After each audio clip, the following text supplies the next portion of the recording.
Imagine, if you will, a man burdened by an immense weight upon his shoulders.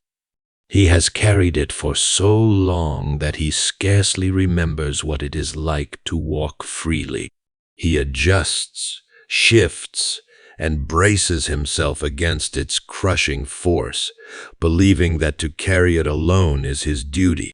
Many of us live just like this man, though our burdens are unseen. We worry about tomorrow, fret over the past, and tremble before the uncertainty of life.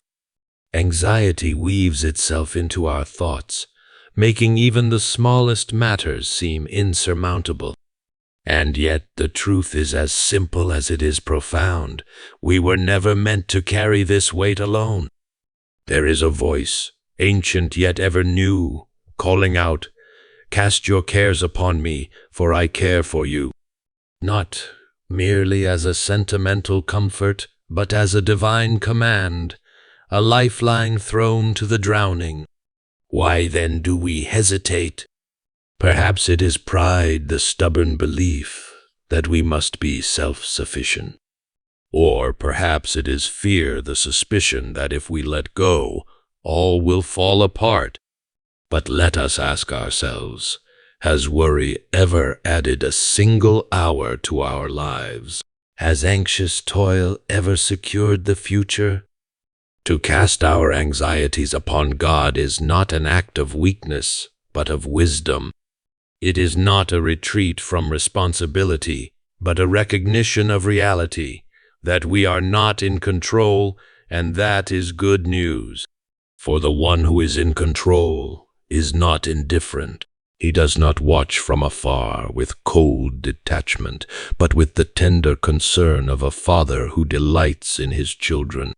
And so, what ought to be our response? It is gratitude, not as a mere emotion, but as a discipline.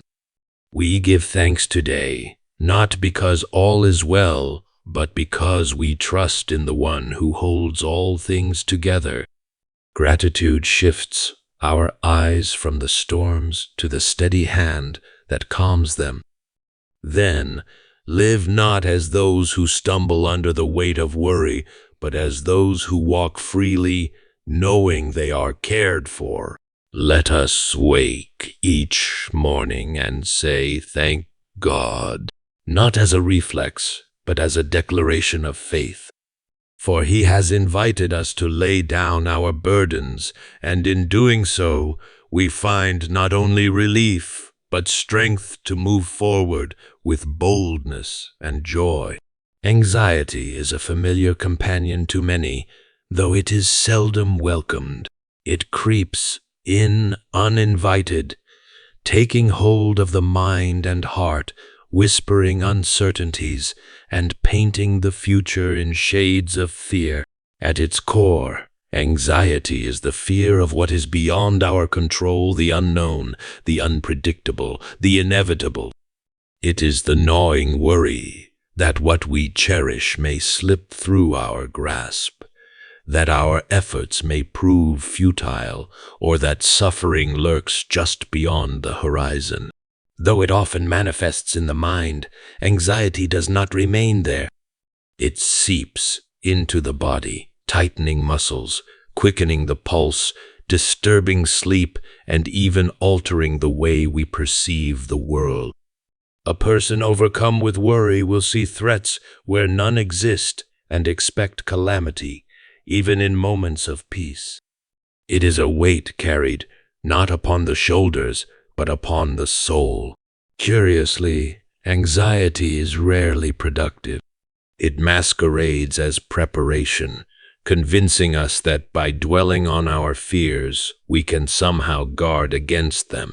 A student worries over an exam, believing that their stress will sharpen their ability, when in truth, it only clouds their mind. A parent frets over their child's future, as if their worry itself could shape the course of destiny. A worker lies awake at night, replaying mistakes and unfinished tasks, as if sleeplessness will grant them more hours in the day. Anxiety demands our attention, but it offers no solutions. It burdens, but it does not build. It is worth asking why anxiety holds such power. Some would argue that it is simply part of being human, a relic of survival instincts meant to keep us safe.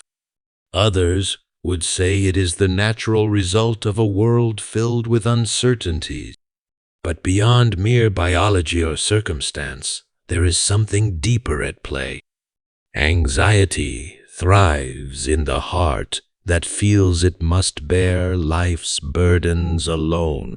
It grows in the soil of self-reliance, convincing us that our security, our success, and even our worth depend entirely on our own ability to manage, predict, and control. This illusion of control is both exhausting and deceptive. We strive to arrange our lives in neat, predictable patterns, believing that careful planning and ceaseless effort will shield us from harm. But reality does not conform to our anxieties. Life is filled with unexpected twists, both joyful and painful, and no amount of worry can prevent them. The very act of trying to control the uncontrollable is what feeds our deepest fears.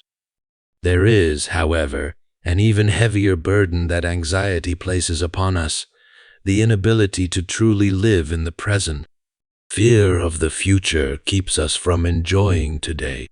We miss the laughter of loved ones because our minds are occupied with distant troubles. We overlook small blessings because we are consumed with what-ifs. A person gripped by worry does not truly experience life. They merely endure it, always waiting for the moment when they can finally breathe easy, a moment that rarely comes. In contrast to this turmoil, there exists an invitation, not an invitation to dismiss responsibility or ignore reality, but to shift the weight of worry onto something, or rather, someone greater. Anxiety demands that we hold on tighter, but peace comes when we learn to release. The greatest paradox is that when we stop striving to control everything, we actually find greater security. It is not in our own power, but in the assurance that we are not alone in our struggles. For those who carry anxiety like a burden strapped to their backs, the idea of letting go may seem foolish, even reckless. But is it not more reckless to continue bearing a weight we were never meant to carry? If worry has never yet brought peace, what makes us believe it ever will?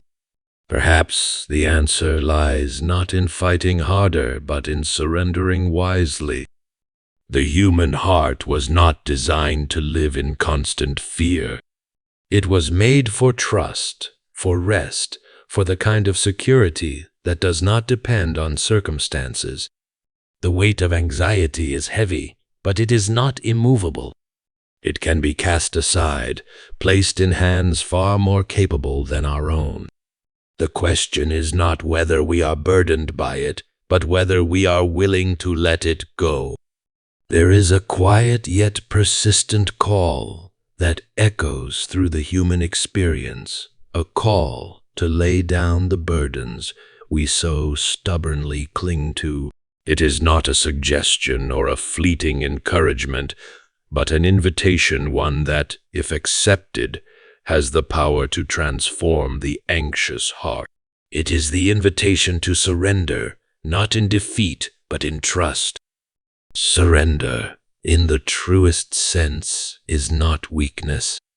It is not a passive resignation to fate or a careless disregard for responsibility. Rather, it is the act of recognizing that we are not, and were never meant to be, the masters of our own existence. It is the humble acknowledgement that there are forces beyond our control, that our own wisdom is limited, and that we are sustained not by our frantic efforts, but by the care of one who sees beyond what we can comprehend. This invitation is counterintuitive to the natural tendencies of the human heart. We are taught to strive, to plan, to secure our futures through diligence and strategy. From childhood, we are conditioned to believe that our worth is measured by our ability to handle life's challenges independently. To surrender our anxieties to God feels unnatural, even irresponsible. Yet, it is precisely this unwillingness to let go that keeps us shackled to fear. There is a reason we feel the crushing weight of anxiety, because we were never meant to carry it alone. The human soul was not designed to bear the entire burden of life's uncertainties. We grasp at control, hoping to manipulate outcomes, but control is an illusion that slips through our fingers like sand. The more we clutch at it, the more we realize how powerless we truly are. To surrender is to transfer the weight of our worries from our own frail hands into the hands of one infinitely stronger. It is to recognize that we are not abandoned in our struggles, that there is a presence watching over us with care deeper than we can fathom. It is not a reckless leap into the unknown, but a conscious choice to trust in the one who has proven faithful time and time again. The act of surrender is not a one-time decision, it is a daily practice. The tendency to reclaim our worries is strong. We may set them down for a moment, only to pick them up again at the first sign of trouble. Surrender requires repetition, a continual returning to the truth that we are not alone in our struggles. It demands an active choice to say, I will not carry this burden today. I will place it where it belongs. There is a peculiar paradox in this invitation. The more we resist surrender, the heavier our burdens feel. But when we finally relinquish them, we find not loss, but freedom. To cast our anxieties on God is not to abandon our responsibilities, but to recognize that the outcome does not rest solely on our shoulders. It is to trust that we are held, that we are seen, that we are cared for. This care is not indifferent or distant. It is not the detached concern of a being who merely observes from afar. It is the active, intimate care of a father who knows the needs of his children before they even speak them. It is the gentle provision of one who clothes the lilies of the field and feeds the birds of the air, one who, in the grand scheme of the universe, has not overlooked even the smallest details of our lives. And so, the question is not whether the invitation has been given, but whether we will accept it. It is an open hand, extended toward us in love, waiting for us to loosen our grip on the anxieties we have carried for too long. To cast our cares upon God is not to relinquish effort, but to redirect trust. It is to live in the assurance that we are not wandering through this life alone, but guided by the one who holds all things together. There is a silent but pervasive belief that grips the human heart, the notion that we must bear the weight of life alone. It is not always spoken aloud, yet it shapes the way we live, the way we work, the way we worry. From an early age, we are taught that independence is the ultimate sign of strength, that self-sufficiency is the mark of maturity, and that to depend on another, especially on something unseen, is a sign of weakness. But this belief, though deeply ingrained, is both exhausting and misleading. Self-reliance, when taken to an extreme, is an illusion. We are not as in control as we like to think.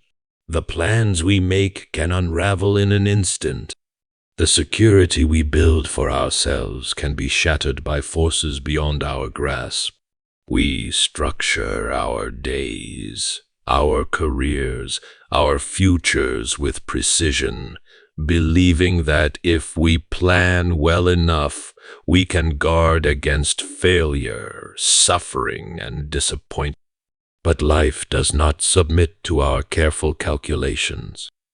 The unexpected arrives unbidden, and no amount of foresight can prevent every storm. The futility of self-reliance becomes most evident in moments of crisis. When faced with loss, illness, or uncertainty, even the strongest among us reach the limits of their own ability. A person may toil day and night to secure financial stability, only to see everything collapse in an instant.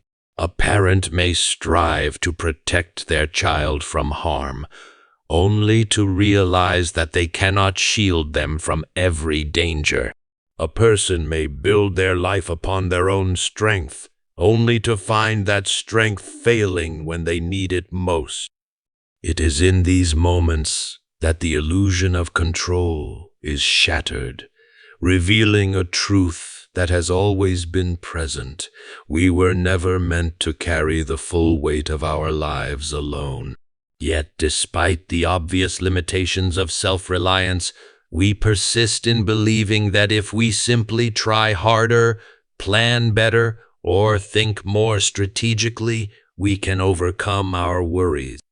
This is the great deception of anxiety. It convinces us that our worry itself is a form of preparation, that by obsessing over every possibility, we can somehow control what happens next. But worry does not prevent disaster. It does not alter reality. It only drains us, leaving us weary and restless, filling our minds with endless what-ifs that may never come to pass. Self-reliance also breeds isolation. The one who insists on bearing their burdens alone shuts themselves off from help. They hesitate to admit weakness, fearing that to do so would be to confess failure. They believe that to ask for help, whether from others or from God, is to surrender their dignity. But in truth, isolation is far more dangerous than dependence. The weight of life is too heavy for one person to carry alone, and to refuse help is not a sign of strength, but of pride. True strength is found not in relentless striving, but in the humility to acknowledge our limits. To trust in God is not to abandon responsibility, but to recognize that ultimate control does not rest in our hands. It is to release the crushing burden of needing to have all the answers, of needing to be the architect of every outcome. It is to step away from the exhausting pursuit of self-sufficiency and into the rest that comes from knowing we are not alone. When a person truly understands the futility of self-reliance, they begin to see that surrender is not a loss, but a gain. To cast anxiety upon God is not to escape responsibility, but to place it in the hands of one who is infinitely more capable. It is to exchange the restless striving of self-sufficiency for the peace of divine provision. It is to walk forward, not in the fragile confidence of personal ability, but in the unwavering assurance that we are cared for. To continue in self-reliance is to carry a burden we were never meant to bear. It is to fight against the inevitable, to exhaust ourselves in a battle that cannot be won. But to release that burden is to step into freedom. It is to recognize that the one who holds the universe together is also holding us, sustaining us, and providing for us in ways we cannot always see. The invitation to let go is always present. The question is whether we will accept it. There is a quiet but persistent longing within every human heart, a desire for peace that is not merely the absence of trouble, but the presence of deep, unshakable security. The world offers many counterfeit versions of this peace: financial stability, health, relationships, or personal achievement. Each of these promises rest and assurance, yet all are fragile, vulnerable to change, and ultimately unable to provide the lasting peace the soul craves. True peace is not found in controlling our circumstances, but in knowing that we are cared for by one who holds all things together. God's care is not a vague or distant concept. It is not the impersonal oversight of a ruler too occupied with greater matters to concern himself with the lives of ordinary people. His care is intimate, intentional, and ever-present. It is the care of a shepherd who knows his sheep by name, of a father who delights in providing for his children, of a master artist who weaves together every detail of creation with purpose and wisdom. Many struggle to accept this truth because their understanding of care is shaped by human relationships that are often inconsistent, conditional, or unreliable.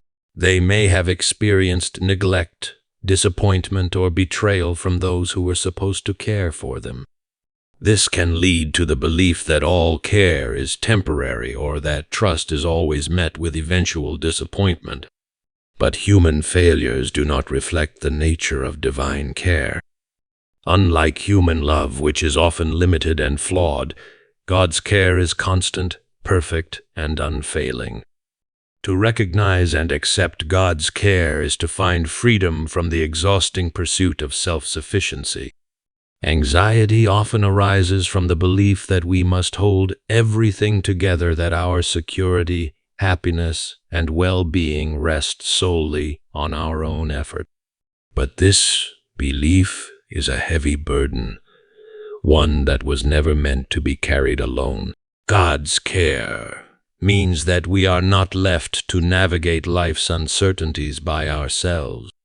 It means that there is someone who sees what we do not, who understands what we cannot, and who is always working for our good, even when circumstances seem uncertain. There is a profound difference between believing in God's existence and trusting in His care. Many acknowledge that there is a higher power, yet they live as though they are entirely responsible for their own survival. They pray, but they do not release their burdens. They acknowledge God's presence, but they do not rest in His provision. Trusting in God's care requires more than intellectual agreement. It requires surrender, a conscious decision to place the weight of our worries into His capable hands. Peace does not come from the removal of difficulties, but from the assurance that we are not facing them alone. A child who trusts their parents' care does not worry about tomorrow's needs because they are confident that their provider is reliable. In the same way, those who trust in God's care do not need to be consumed by fear because they know their lives are held by one who is both powerful and compassionate. This trust does not eliminate hardships, but it transforms the way we experience them. When we truly grasp the depth of God's care, our perspective shifts. We no longer see life's uncertainties as threats, but as opportunities to rely more fully on the one who is in control. We begin to view setbacks not as proof of abandonment, but as moments in which divine care is working in ways we cannot yet see. This shift does not come naturally, nor does it happen overnight. It is a process, a daily choice to silence the voice of anxiety and lean into the reality of divine provision. God's care is not conditional upon our worthiness.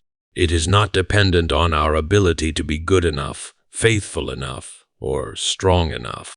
He cares for us not because we have earned it, but because it is His nature to do so. To rest in this truth is to find a peace that does not waver with circumstances, a peace that does not depend on perfect health, stable finances, or the approval of others. It is a peace rooted in the unchanging character of God Himself. The challenge is not whether God cares, but whether we will trust in that care. Many lie burdened by anxiety, not because God is absent, but because they have not yet learned to release their fears into His hands. Peace is not something we must strive to attain. It is something we receive when we stop clinging to control and start resting in the truth that we are deeply, completely, and eternally